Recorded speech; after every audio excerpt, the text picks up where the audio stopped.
जो सेशन है आज के सेशन के अंदर we are studying about the cross site scripting. Now to understand this attack we have invited our special guest and his name is Saurabh Ranjan Srivastava and he did his BTech from SKIT College and MTech from MNIT and he's having around 7 years of experience, academic experience, and he has created a, we can say, the resource portal, library resource portal in SKIT. He's a creator as well as a maintainer.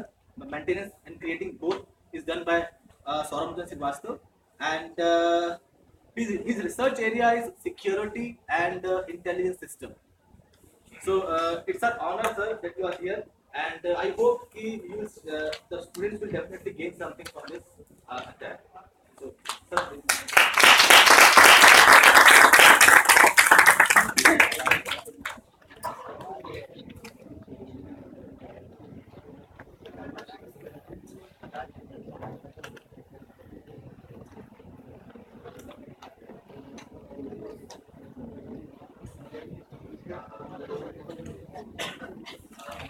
Rohit Singh Beg.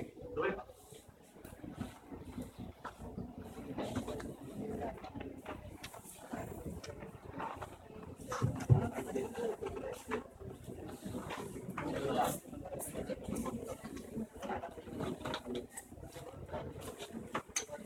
Thank you आप सभी लोग आए. Mic की जरूरत है. Last आप लोगों को माइक की जरूरत है. जरूरत है.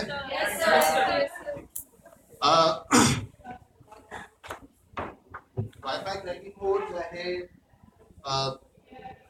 वायर शार्क हो और जितने भी टूल्स सर ने बताया, सभी का यूज करने का जो मेजर मोटिव रहता है वो ये रहता है कि जो यूजर है आखिरी एंड पे, the user at the last and must be unaware. पहली चीज तो वो अनअवेयर है और दूसरे उसके क्रेडेंशियल, उसका जो डेटा जितना भी है, जो भी उसका सीक्रेट डेटा, यूजर नेम है, पासवर्ड है, वो किसी तरीके से मिल जाए. चाहे आप डीएनएस स्पूफिंग कर रहे हैं, चाहे वाईफाई क्रैकिंग कर रहे हैं या कुछ और. ठीक, सबके अंदर यही रहता है. बहुत ज़्यादा टेक्निकल हो गया. आई एम ग्लैड आप सभी लोग आए यहाँ पे. Thank you very much. कुछ ज़्यादातर लोग आए होंगे, सबको देख के लग रहा है. कुछ लाइव भी गए होंगे, तो लाइव हुए और आए हुए सभी लोगों को थैंक यू वेरी मच.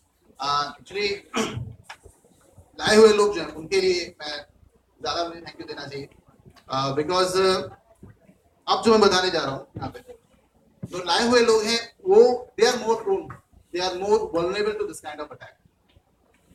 वो एक्चुअली ज़्यादा अनअवेयर है, वो जिनको इस तरह के अटैक के बारे में नहीं पता है.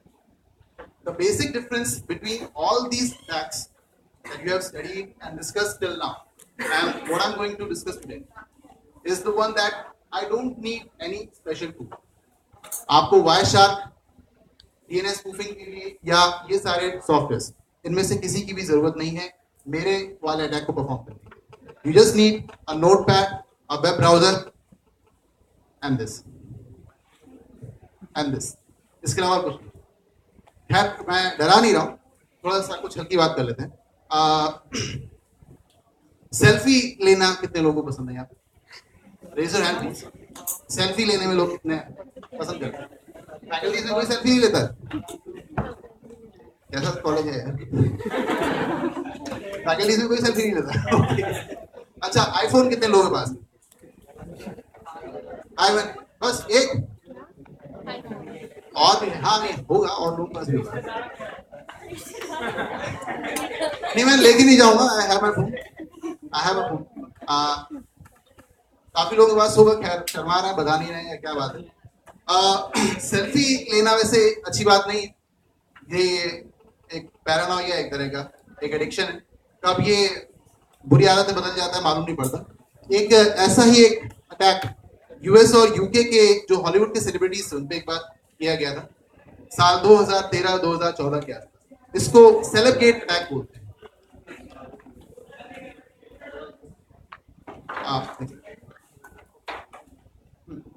One of the most popular attacks in cyber history. It was executed during year 2013 and 14. सन 2013 से 2014 पूरे 2 साल के आसपास ये अटैक चला. कई लोगों के क्रेडेंशियल्स चोरी हुए.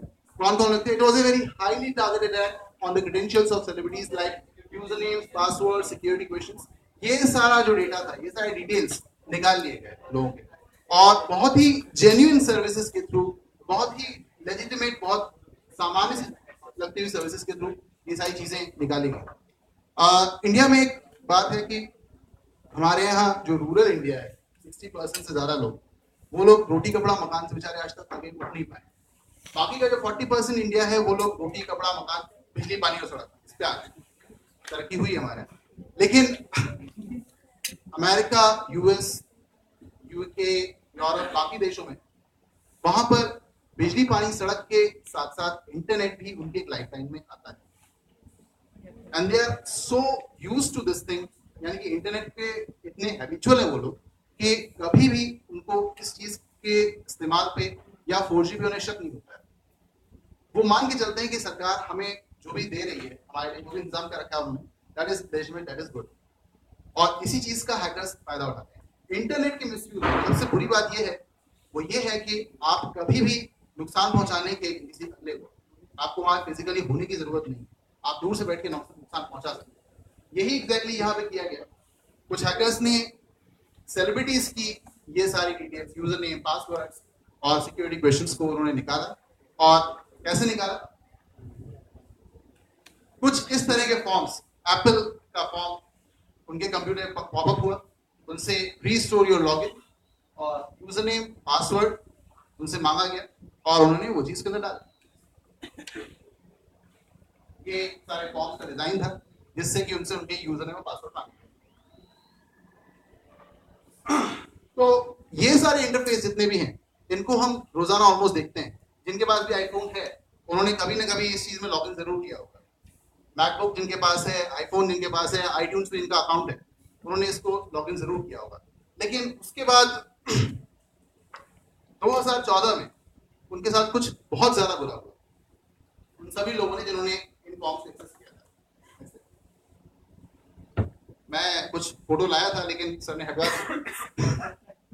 तो कुछ बहुत ही ज्यादा प्राइवेट, बहुत ही ज्यादा पर्सनल सेल्फीज सेलिब्रिटीज की ऑल ओवर इंटरनेट लीक कर देंगे, जिसमें वो ना बताई जा सकने वाली हालत के अंदर। और इसके बाद अगले 1 साल तक एप्पल इन सारी इमेजेस को इंटरनेट से हटवाता रहा, गूगल से हटवाता रहा।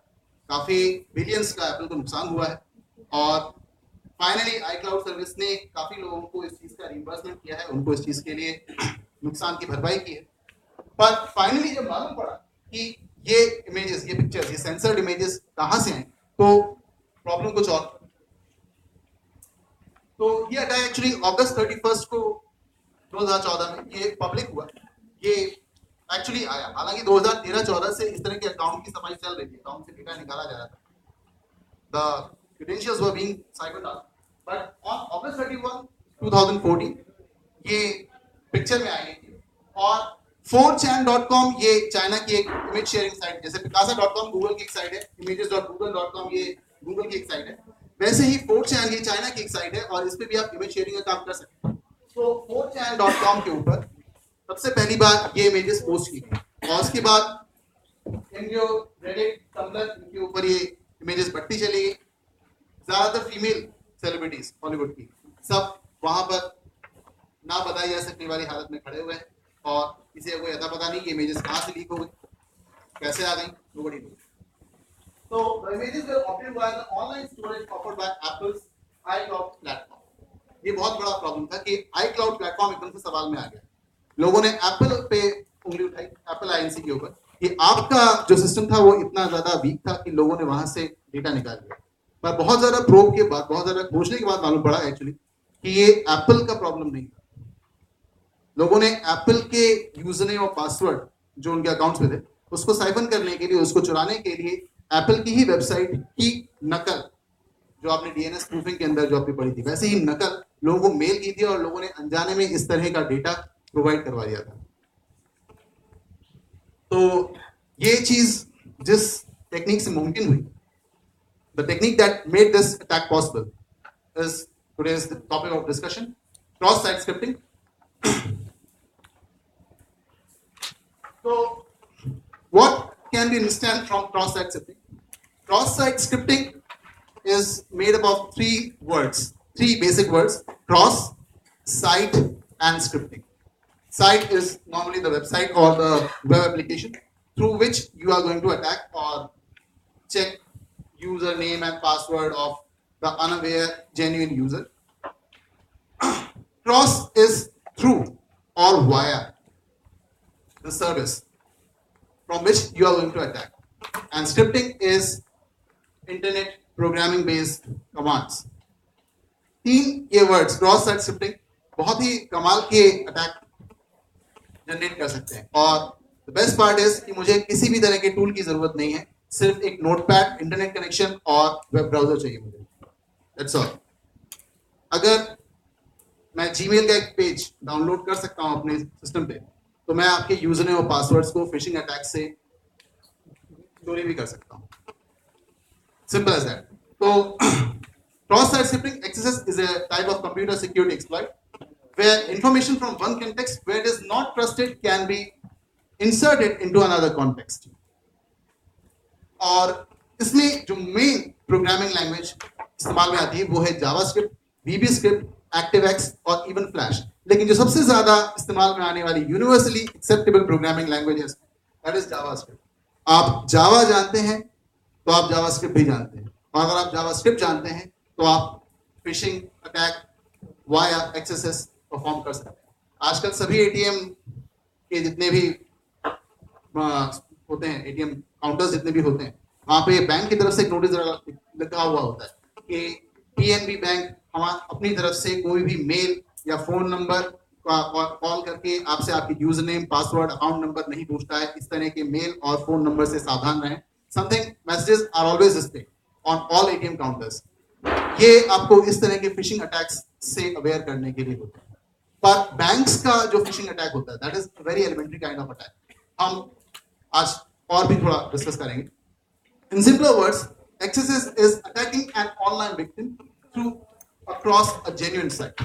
Cross site scripting, मैं यूजर को डायरेक्ट टारगेट करूं या बजाय किसी एक लेजिटिमेट व्यक्ति के थ्रू टारगेट करूं, मैं किसी जेन्युइन सर्वर के थ्रू आपको टारगेट करूं, that is cross site scripting. I am not targeting on, I'm not operating on any user directly. I'm going to disrupt him or damage him indirectly by using a genuine service, legitimate running website. Some facts about XSS. थोड़ा data जान लेना हमेशा अच्छा रहता है। XSS का कितना impact है, क्योंकि सबसे आसानी से किया जा सकने वाला अटैक है और इसमें फोर्जरी के बहुत अच्छे चांसेस होते हैं and you don't need any special tool. तो SQL इंजेक्शन और XSS दोनों एट पार चलते हैं हमेशा थ्रेट के मामले में। तो OWASP online web application security protocol जो सोसाइटी है, इन लोगों ने सबसे prevalent web application security flaw बताया है इसे। ट्रस्टवेव स्पाइडर्स 82% से ज्यादा वेबसाइट्स में XSS का फ्लॉप आती है, यानी 82% से ज्यादा साइट्स 2014 में XSS के लिए प्रोन थी, यानी कि उनका डेटा खुले आप चोरी किया जा सकता है बिना वेबसाइट को बताए। कितनी कमाल की बात है। पूर्णिमा का भी अभी एक छोटा सैंपल आने वाला है, डोंट वरी। नहीं, just don't worry. White hat security group जो है, उन्होंने अपनी रिपोर्ट में बोला है XSS regained the number 1 spot for being the most common vulnerability. Frankly speaking एक बात बताऊं, जब मुझे हरा सर ने कहा कि ये लेक्चर लेना है, ये जो टॉपिक था हरा सर और मैंने MNIT की पढ़ाई के दौरान हम लोगों ने 2010-2011 में एक्चुअली स्टडी किया था, और जब मैंने 2011 का मटेरियल जब दोबारा उठा करके देखा, when I picked that material back, none of the websites was actually accepting my attack. सारी वेबसाइट्स 3 साल पहले 4 साल पहले मॉडिफाई कर दी गई थी और कोई भी मेरा अटैक एक्सेप्ट नहीं कर रही थी। पर स्क्रिप्ट में जो कोड मैंने इंजेक्ट किया, उस कोड को इंजेक्ट करने के बाद, उसको थोड़ा सा मॉडिफाई करने के बाद सारी वेबसाइट से दोबारा से अटैक करने स्टार्ट कर दिया। सारी वेबसाइट्स को तोड़ना, उनके क्रेडेंशियल चोरी करना वापस से आसान हो गया। इनफैक्ट फिर मुझे करीबन ऐसी ज्यादा नहीं तो एटलीस्ट 75 वेबसाइट्स मिली जिनको कि मैंने पर्सनली अटैक किया, उनकी डॉक्यूमेंट्स, उनके कुकीज को चोरी करके मैं दिखाया वहां पे। बट ये चीज आज हमारा डिस्कशन टॉपिक नहीं है। How it is actually done and its simplest form is our focus of discussion. तो सेंसिक एक और सोसाइटी है that उन्होंने भी यही बताया that XSS leads the most popular vulnerabilities list in the terms of frequency of occurrence. Frequency of occurrence सबसे ज्यादा किया जा सकने वाला अटैक जो है वो भी यही है. ऑब्वियसली बात है, कोई खास टूल की जरूरत नहीं है और इसमें आप यूजर के ट्रस्ट को आप मिसयूज करते हो. एप्पल iCloud का जो मैंने एग्जांपल लिया वो यही था. एप्पल के ऊपर लोगों को बहुत ज्यादा ट्रस्ट है. एप्पल कभी कोई गलत काम नहीं करेगा, उनके क्रेडेंशियल्स के साथ मिसबिहेव नहीं करेगा, उसका मिसयूज नहीं करेगा. इसी ट्रस्ट को अटैकर्स ने इस्तेमाल किया. कैसे किया ये आगे बात करेंगे. नेक्स्ट, ये एक और छोटा सा ग्राफ है. एक्यूनेटिक्स साइबर सिक्योरिटी कंपनी ने अपनी तरफ से बताया है, जिसमें SQL injection is having almost 19% share, while cross-site scripting having 30, almost 30 or 12.5% share of total attacks being executed. सबसे बड़ा शेयर इनका है XSS and SQL injection. If the website is prone to any two of these, it does not need any more threat. अगर ये दोनों अगर इसके ऊपर चल रहे हैं और कुछ करने की जरूरत नहीं है, आराम से आप बाकी चीजें चोरी कर सकते हैं. So getting a little more technical, अब XSS के लिए थोड़ा सा डिटेल हम जान लें क्या चीज क्या है, क्योंकि मेरे पास बताने के लिए कोई खास टूल नहीं है. मैं ऐसे कमांड्स भी बड़े कमाल की कमांड्स मैं नहीं बता सकता हूँ, तो बेसिक्स बताना मेरे लिए बहुत जरूरी है. हाउ टू प्रोग्राम, और हर एक टर्म अपने आप में क्या मीनिंग रखती है. So web browsers are actually compilers, they are actually compilers and interpreters. आप HTML के अंदर एक कोड लिखते हैं और वो code line by line read करके फाइनली एग्जीक्यूट कर दिया जाता है in the form of a web page that is displayed in your browser window. Simple as that, यही होता है हमेशा. तो वेब ब्राउजर्स वो एप्लीकेशंस हैं जो कि HTML में, जावास्क्रिप्ट में, VBScript में, ActiveX में लिखी हुई कमांड्स को एग्जीक्यूट कर सकते हैं. Then these browsers support different languages, ये मैंने बता दिया है. जावास्क्रिप्ट, VBScript, ActiveX, Flash, इन लैंग्वेजेस को सपोर्ट किया जाता है. And most prominently it is employed for the universally acceptable JavaScript language. Again, अगर आप जावा जानते हैं तो आप जावास्क्रिप्ट जानते हैं, और आप जावास्क्रिप्ट जानते हैं तो आप ऑलरेडी XSS जानते हैं. आप क्रॉस साइट स्क्रिप्टिंग अटैक कर सकते हैं. Nobody would really believe if you are knowing Java कि आप XSS परफॉर्म नहीं कर सकते. Next, cross site via a genuine server. मैं जीमेल, iCloud, Facebook, किसी भी एक जेन्युइन सर्वर, इवन eBay के थ्रू भी मैं अटैक कर सकता हूं. एक मैलिशियस कोड, एक मैलिशियस स्क्रिप्ट मुझे क्राफ्ट करना है, उसको एक जेन्युइन सर्वर पे ले आके मुझे प्लेस करना है, इंतजार करना है. I have to wait till the genuine innocent user is going to click that link. बस इतना ही करना है. मुझे किसी अच्छी जगह पे RBI या गौरव टावर में ले आके बॉम्ब ले आके रखना है बस. वहां पे जब गौरव टावर पे आके लोग उस बॉम्ब को छेड़ेंगे तब वो अपने आप फटेगा और तब मेरा काम होगा. सिंपल एज दैट, इतना ही. So the malicious script is finally executed in the client's web browser. I'm going to place that malicious script on the server. और या फिर मुझे इसकी भी जरूरत नहीं है. I even don't need that. मुझे इसकी भी जरूरत नहीं है. अगर मुझे स्क्रिप्ट रखने के लिए जगह ना मिल जाए, इवन अगर वेब सर्वर मेरी स्क्रिप्ट को स्टोर नहीं भी कर रहा है, mind it, even if the web server is not storing my script, it is not storing my malicious code, then also I am able to attack. Then also I am able to steal username, password, administrator, login, everything. In case the website is prone to XSS. Next. So client-side scripting JavaScript was intended to make dynamic web pages, animations, drop-down list, calendar, इस तरह के dynamic content को generate करने के लिए Java language को HTML के कुछ कमांड के साथ मर्ज करके जावास्क्रिप्ट बनाई गई. पर इसका मैलिशियस इस्तेमाल जब शुरू हुआ तो XSS जैसी चीजें पिक्चर में आने लगी. JavaScript is used on vast majority of websites today for just that purpose. इसमें मेजर है कुकी हैंडलिंग, कुकीज जनरेट करना, कुकीज के अंदर डेटा को डालना, उससे यूजर का सेशन मेंटेन करना. Second, communication with the server by using Ajax and JSON, and login traffic. कितने यूजर्स आज आए, किसने क्या क्या परचेज किया, किसने कौन कौन से पर्टिकुलर आइटम को देखा, क्या क्या चीजें आज उसने खरीदी, ये सारी चीजें को ट्रैक करने का जितना भी रिकॉर्ड होता है, सेशन मेंटेन करने का जो काम होता है, सर्वर से कम्युनिकेट करना, कुकीज को मेंटेन करना, ये जावास्क्रिप्ट का मेन पर्पस था. Then the problem actually arises when the highly useful and universally supported language is used maliciously to craft a malicious foreign script. जब जावास्क्रिप्ट को आप बॉम्ब बनाने के लिए इस्तेमाल करने लगेंगे तो वो फिशिंग अटैक या एक्सेस अटैक में कन्वर्ट होना ही होना है. यही एग्जैक्टली इसका मेन काम है. Accesses injects a malicious piece of client-side scripting, usually JavaScript and VBScript, that is injected and used to cause some sort of vulnerability on the victim. In simple terms, again I conclude that the malicious code will be placed on the genuine, legitimate website such as eBay, Facebook, and when clicked by some innocent client, it will actually explode and do what I want. So what is on stake? Technical होने से पहले और जरा detail में कि कैसे बनाएंगे, कैसे करेंगे, और एक्चुअली मैं चला के दिखाऊं, उससे पहले एक बार बता दूं कि इससे क्या क्या जा सकता है, ये कहां कहां आपको चोट पहुंचा सकता है. सबसे पहली बात जो मैंने कही, कुकीज की बात कही. What is a cookie? Anyone? कोई मुझे बताए. What's a cookie? कुकी क्या चीज होती है? एनीवन? कोई भी?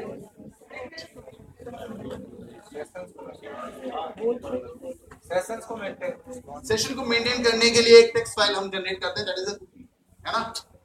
सभी जो जानते हैं नहीं जानते इस पे कन्विंस होंगे. सेशन को मेंटेन करने के लिए वेब ब्राउजर से एक टेम्परेरी फाइल बनाते हैं. उस टेक्स्ट फाइल को किसी टेम्परेरी फोल्डर में, जनरली विंडोज की सी ड्राइव के अंदर ले आकर के इंस्टॉल कर दिया जाता है. That is the cookie. इससे हम सेशन मेंटेन करते हैं. तो कुकीज को अगर आप चोरी कर लें तो यानी किसी प्रीवियसली चल रहे सेशन को आप दोबारा से रिप्ले कर सकते हैं.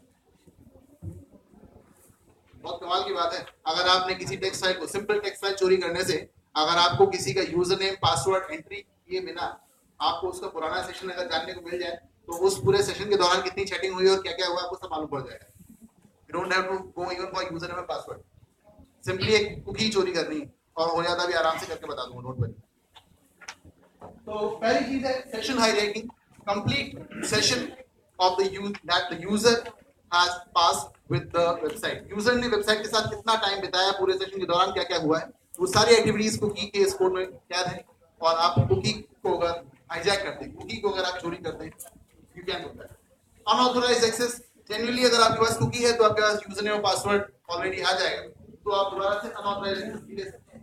वेबसाइट डिफेसमेंट बहुत अच्छी चीज है. वेबसाइट को हैंग करना, वेबसाइट को डिफेस करना, this was my favourite part. मैंने कई वेबसाइट्स को डमी बना करके भी, और कुछ एक वेबसाइट्स को जो कि सैंपल वेबसाइट्स हैं ऑनलाइन पे, कई ऐसी होस्टेड वेबसाइट्स जिनको कि वल्नरेबिलिटी चेक करने के लिए सैंपल के तौर पे उन लोगों ने होस्ट किया हुआ है, आप उन पे अपनी इंजेक्शन को चला के देख सकते हैं. तो उन वेबसाइट्स में डिफेसमेंट वाला पार्ट जो होता है, दैट इज आल्सो देयर, कि आप वेबसाइट का चेहरा बिगाड़ सकते हैं, उसके वेब पेज को हैंग कर सकते हैं, इवन ब्राउजर को भी जैम कर सकते हैं. कहने मतलब मेरा ये है कि अगर मैं अपना कोड वेबसाइट के ऊपर पर्टिकुलर पॉइंट पे अगर इंजेक्ट कर देता हूं, अगली बार जब आप वो कोड खोलेंगे, you will not even able to shut down your computer. आप अपना कंप्यूटर शट डाउन भी नहीं कर पाएंगे, सिर्फ नीचे से पावर ऑफ करना रह जाएगा और कोई ऑप्शन नहीं रह जाएगा. Disabling the browser controls, disabling the power button, sorry the start button, disabling the task manager, everything can be done from here. मुझे इतना कमांड आपके ब्राउजर पे, आपके सिस्टम पे मिल सकता है अगर मैं XSS यूज कर रहा हूं.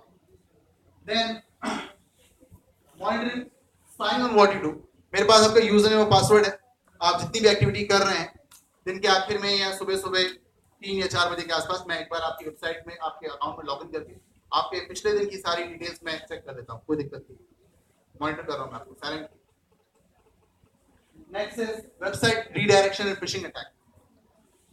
जब मैंने दोबारा से ये टॉपिक सर के कहने से मैंने देखना शुरू किया, तो जो सबसे बड़ी प्रॉब्लम आई वो ये आई कि मुझे ऐसी कोई लाइव वेबसाइट खाली नहीं मिली या साबुत नहीं मिली जिसे लोगों ने छोड़ दिया. जितनी भी गेस्ट बुक मिली, जितने भी फोरम्स मिले जिनमें ये अटैक पॉसिबल था, वो 99.999% वो सारी फोरम्स, वो सारे पेजेस लोग ऑलरेडी तोड़ चुके थे, वहां पे हैकर्स ऑलरेडी जा चुके थे, वहां पे अपना मैलिशियस कोड डाल चुके थे। इनको रीडायरेक्शन स्क्रिप्ट बोलते हैं। आप वो पर्टिकुलर पेज खोलेंगे वेबसाइट का www.xyz.com, जैसे ही आप उसके मेन पेज से फोरम पेज में जाते हैं, फोरम पेज 5 4 3 2 1 सेकंड्स के अंदर हैकर की वेबसाइट पे ऑटोमेटिकली बिना कुछ किए आपको रीडायरेक्ट कर देगी। अगेन मैं आपको बता रहा हूं, आपने वेबसाइट खोली, आप उसके फोरम के पेज पे गए, जैसे आप फोरम के पेज पे जाते हैं 5 4 3 2 1 5 सेकंड के अंदर या 2 सेकंड के अंदर या इवन 0 सेकंड के अंदर उस फोरम के पेज से वापस से आप हैकर के पेज पे www.hacker.com पे आप रीडायरेक्ट हो जाते हैं। मे भी शायद आपका कोई डेटा वहां से चोरी कर लिया जाए या कोई स्क्रिप्ट एग्जीक्यूट कर दी जाए, एनीथिंग इज पॉसिबल।